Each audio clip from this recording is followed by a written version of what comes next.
Did you go to Defcon? I went remotely. So I competed with my team, the Psychoholics, and we got second place in the Goldbug Challenge, which is the team that I was competing on. It was fun. You guys want to see the puzzles that I had to do while I was there? Do you want to see one of them? Before they fixed the puzzle, this was one of the puzzles that I was working on. I worked on this with Giggs, who's another member of our team. The puzzle hint is blue gold beneath Hymenoptera, or perhaps something else. And this Hymenoptera isn't a real city. It's from the movie The Mummy, right? So we're like, okay, let's go look into Hymenoptera. Let's go see what's up with the mummy. And blue gold was used in the movie where there's a guy who said blue gold, and then he pulled the scarab off, and then all the scarabs eat him alive, right? So, like, looking into all of this kind of stuff, trying to figure out, like, okay, which, like, does it have something to do with the movie? Does it have something to do with any of this? And we looked at it and we're like, the RGB colors for all this, it's all perfect 111, right? Or 255, if you can do that. So, pure red, pure white, pure yellow, pure blue, solid black, and then cyan, right? And magenta. Each of these is a pure color or a complementary color of both together. So we started looking into that route, and we started pulling everything up and being like, what could this grid actually mean? I looked into some of the stuff behind like the mummy, and I started pulling up stuff like the map of Hymenoptera, which I'll go pull that up, and there's the map for Hymenoptera, and looking into that kind of stuff, and it didn't do anything. And then Giggs was like, maybe this is using colors and we have to do it mathematically. And then Giggs pulled up this picture, which is the filters from the Defcon badge, because I wasn't there physically, so I didn't know that we had a badge that had these filters this year. So then I made this and immediately started doing this with it. And as you can see, I learned that from The Witness. When we played through The Witness, I was like, oh shit, we could do this. And these are actually Braille. So under different filters, these become different Braille outputs. The problem was they did it wrong. So if we look at this isn't a valid letter in Braille. So they messed this puzzle up, and then for the next, 12 hours I worked on this, and the output was really stupid. So let me grab this real quick. So the output was this, which is PFT question mark, because it's not valid Braille, RHOS, EOB. And I was like, something is wrong here. And then while I was asleep, they changed the puzzle, and they fixed it. And I'll show you what they fixed it to. It turns out it was unsolvable, because the filters that they put on this, or the scarabs that they used, were the wrong color. So when we put this overlay on it now, see how the scarab's on the left? Yeah, and it wasn't just that one. A number of them had to change to make this work, but this is how I was doing this. I was doing it all in GIMP. And they fixed it, and then that came out to, let me grab this. You can see how different it is in a lot of it, and that comes out to PRE. If you read it down, refer to Basque, and that was the answer. So this one had a problem. But they fixed it, and then we solved it immediately afterwards. But this is all the stuff that I got to build for it. We're doing different filters, and I was trying to do like conjoined filters like this to try and see if we can change stuff there, see if there was something else that we're missing out of it. But yeah, they messed up the puzzle, and then they had to fix it. So yeah, it was a cool puzzle, and I like that because it was exactly what we had to do with filters with The Witness in a different format, and it just felt cool, and it was neat. Yeah, the waste of time felt really bad. So that was one of them. The other one that I worked on, this one was a coin, and I made this GIF for the team because we were trying to determine, there were two sides of the coin, and you had to determine how the symbols on this side of the coin equated to an answer somewhere. And I didn't know what it was going to be. So I built this, and then Theo built like a full 3D model of the coin flipping around. And I was like, what if we rotate this around? Like, can this actually come out to something? So we could pause the GIF at any time, and I used screen to GIF to build that, and then just like rotated it. That came out to nothing. And then, so this is actually the website for the puzzles for this year.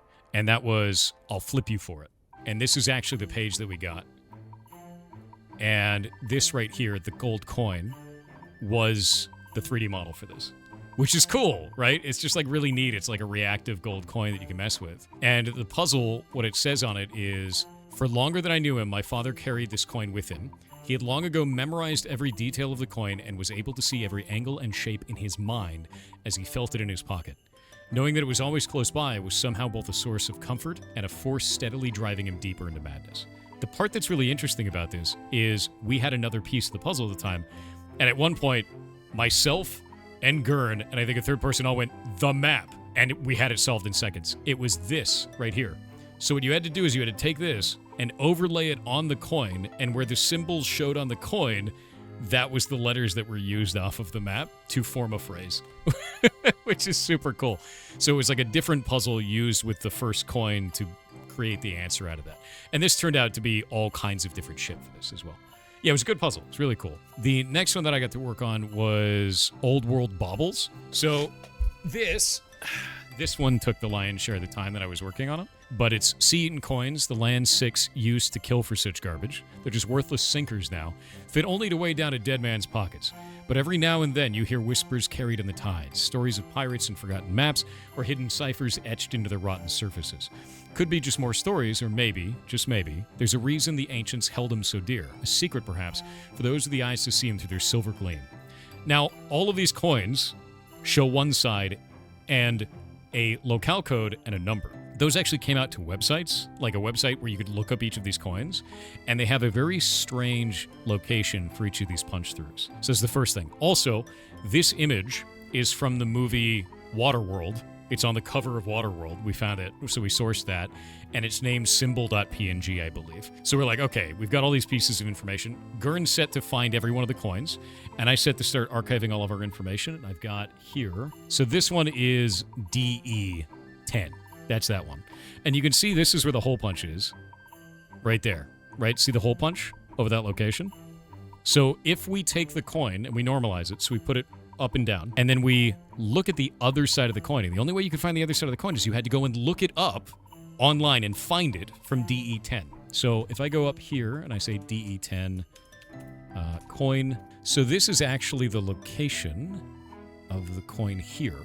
So you can see this is a Victor II Frederick from this location. You can see right here, we've got number 10, and this is from the German states. So it's DE10 was the whole point with that. And this is how we found the back side of the coin. So here is the front side of the coin. There is the back side of the coin. So you have to find it. You have to find a way to get it, right? And then what we had to do is we had to determine, should the coin be upright, flipped, upside down? Which way does this actually go? And we had to go look up how that coin was minted originally, look into each and every one of these coins, find out how it was minted, find out how the facing was supposed to go, and then determine where on the front of the coin the hole would punch through to the back of the coin, understanding that information. And then we got one letter from each coin, and that formed the phrase in the end. And it took forever, dude. Like, that was most of my Defcon was solving this one. Yeah, so this one would be V, I believe, for that one. Let me go see what our end solution for this one was. It was have to say map. Yeah, for every one of those. And we ended up solving that one, which was super fun. That's a U, though. I don't know which one this one. I think this one was P, so I think it was supposed to be this on that one. Because that one is the last coin, so that was P. So it was P like this. Because you have to think about it as if you were holding the coin. Like if you have a quarter, I have my quarter here to do this. If you have a quarter like this, when you turn it, the backside will be upside down, right?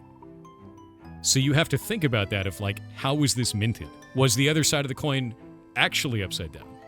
Or was it upright? Which way was it turned? Was it at a 45-degree angle? Was it straight up and down? Was it flipped to the right and left?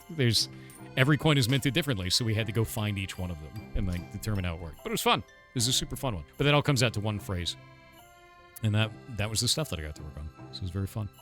I did a little bit of stuff with Garden of Secrets, fixing up data there, and then another one for One More Roll, which is like insane. One More Roll was a video. And it's got a thing up here, and then he rolls these dice each time. And there's a 6-sided red dice, there's an 8-sided red dice, there's a 6-sided black dice, and an 8-sided black dice. And he rolls them each time. And we're supposed to figure out what all this means with this up here, which is a poem. So we found the rest of that poem. It's an Edgar Allan Poe poem. There are four sections. There's 4 dice. And then each of these, the number that comes off the dice doesn't matter because this was done in one cut. So we're like, okay, there's no way he could build something completely out of randomization like that. It's got to be something completely different, right? So I wasn't there when they finished solving this. I was there when we were doing data collection on this one, so I need to go back through the channel and find out how this one was solved. But as far as I know, it was based on the color and number of sides of the dice and the order that they were done in, or the slots that they were done in. So I'll look into the rest of it and find out, because I didn't solve that. Someone else on the team did. There's thousands of retakes? We actually thought there were. Because there was a chance it's like he takes his hands fully off the screen, So we asked him, we're like, did you do this in one cut? And he was like, yep, one cut. And we're like, okay, it can't be random. The randomness of this, the fact that they are dice is irrelevant. That like the numbers that come up on them irrelevant. The fact that it is the 4 dice is what mattered then. I feel like half the battle is knowing what data to sift out. Yes, it's red herrings, it's getting tricked by stuff. Like I'll give you an example. The coin one, Waterworld was irrelevant. There was nothing to do with Waterworld at all in that puzzle. It was completely bullshit. It just put it in because it's thematic, right? However, you know what Waterworld was used for? Waterworld was used for the final puzzle. Because each of these individual puzzles tied up to a movie. The Mummy, Waterworld, so on and so forth. Romancing the Stone was another one. And all of those were used for the final puzzle, so you had to solve every one of these to solve the last one, because you had to know what movies were associated with all the other puzzles. And all of the phrases that came out of the other puzzles in order to solve the final one. So it's a trick for that puzzle, but it mattered for the meta puzzle. Yeah, big overarching puzzle at the end. I loved it. Super fun. Romancing the Stone? Yeah, Romancing the Stone was in one of the puzzles. In fact, that was the one that Theo solved, and he lost his mind doing it. And if I go pull up that one, which Smuggler's Manifest is just this. It is just a PDF file. And I looked to see if they hid anything in the PDF file. I was looking like, did they do Stego shit in this? Did they hide stuff like in EXIF data? There was nothing in there. And it was trying to determine the route through the Smuggler's Manifest where they hid the emerald every time. And I'll give you a good example of this. If we look at this, we've got small carved box with foam lining, 2.5 ounces. Weight, 2.5. 2.5 ounces. Weight, 2.5. Oh, wait. 2.5 ounces, weight 2.6. So we know the emerald was smuggled there, right? So that was one of the tells. And the idea was to find what's the whole route to do this, and then all the IDs. Now, the IDs come out to an ADF GVX cipher, because if you notice, all of these are ADF GFX, or GVX rather. ADF GVX for everything. All the letters are. So it came out to an ADF GVX cipher, and the hint for this is actually at the very bottom of the page. It says, this is all the trade activity the Germans intercepted for us, and some of the numbers don't add up. This is an old German wartime cipher. So it's like, oh, okay. But yeah, it's super fun. Like, this shit it's cool. And it takes all day, man. So, like, you have 72 hours to solve all of these. You usually don't sleep. Everyone just goes nuts trying to solve shit. And everyone's throwing out stuff, and shit doesn't work. And, like, you try ideas, and those don't matter. And the idea is, as a team, you pare back all the things that don't work until you find the thing that does, and then you just destroy it and you go on to the next one. And they get wild. Like, some of them just get completely insane. And it's an idea of don't get stuck going down a rabbit hole unless that rabbit hole seems like it makes sense, and then you go from there. Sounds like how they figured out the Enigma machine? Yes. Like, here, let me pull up some more of these so you guys can actually really see what's going on with this. All right, so here's another one called Guardian of Secrets. I don't know how they ended up solving this one, because I was asleep at the time. I had to take a nap. But it's a documentation of a bunch of different flowers with cipher text that goes with it. Yeah, so this is what I put together for this, which is like the number of tepals, the number of sepals, the number of petals, stamens, and carpels. Because tepals are made up of both sepals and petals. I had to learn about the structure of flowers from this, which I didn't know before. I didn't know there was such a thing as a tepal, a sepal, and a petal. And I didn't know anything about this. And I learned about it by doing this puzzle. So I stored all of this. And if we look at this right here, this is how you determine it. So tepals on the very outside, then you have sepals. Or tepals are both a combination of sepals and petals. Sepals are on the very outside as like a guard flower piece. And then petals are the interior ones, and that's like the interior guard. And then you have stamens, staminodes, and those are like the dropping pollen and doing all the stuff that a flower does, right? And so this is basically converting flowers into math. And then that math is then put into this, and then we had to determine all of those, and this was my data that I recorded so the team could have valid data for every single one of these. So that was the contribution that I made for that puzzle, which is I'm going to go through, learn how to read flowers, put all the flower math on this, and then now we have a source of truth for the team, right? Then, how did you guys document your findings? Shadelock, we actually have threads in Discord, and then we all talk in the thread.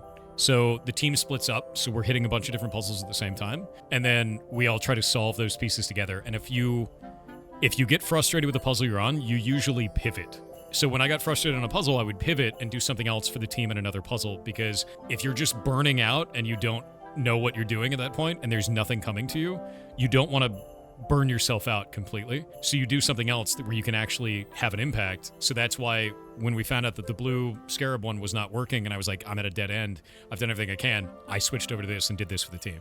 So we all do that. We're all pivoting whenever we need to so that we can keep going. Because otherwise you just run out of stamina, dude.